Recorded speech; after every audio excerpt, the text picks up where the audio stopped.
So Alistair and Mark, so you've just heard those big four ideas, so what's your initial response to them? I think my initial response is one of excitement. I'm really motivated by the thinking that's been carried out over the last day.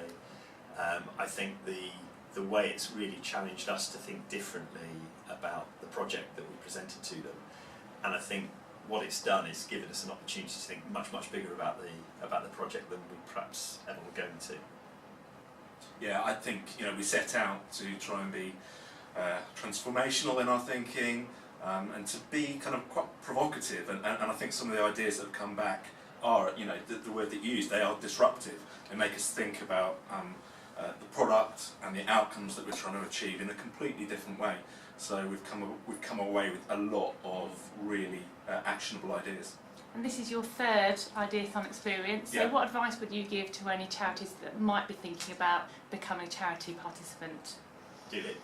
Do it, absolutely. I think that's really important. I think you get such a unique opportunity to work with individuals from an organisation who are at a very senior level and who perhaps don't know anything about what you do, and so it gives you a great opportunity to sell the benefits of charity, although that's more of an implicit thing than an explicit thing.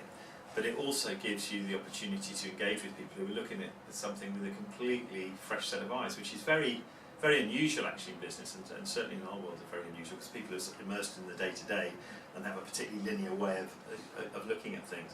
But I think also the other bit of advice I would give to organisations who are going to do it is to really choose a project or a problem or an issue that is relevant,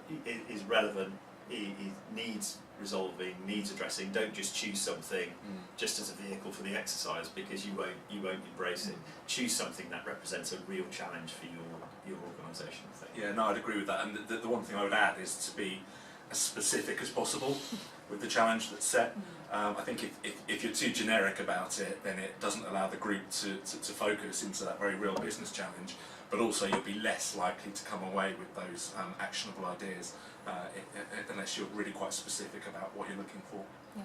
And I think don't be worried to feel like people are asking you questions that you can't answer, or don't feel you've got to present something in such a complete way so you look good and you're on top of your organisation, because actually that's not particularly helpful. It wouldn't be a business challenge if we knew everything, if we knew all the answers already. I think you need to be prepared to go and feel actually a bit stupid by some of the questions you get asked, to say actually I didn't really think of that. And I think you've got to take a bit of a bungee jump when you do it. But certainly from my experience of doing this 3 times, you get to feel more comfortable with that, and so it's actually quite a good development journey yourself, just being receiving the feedback as well.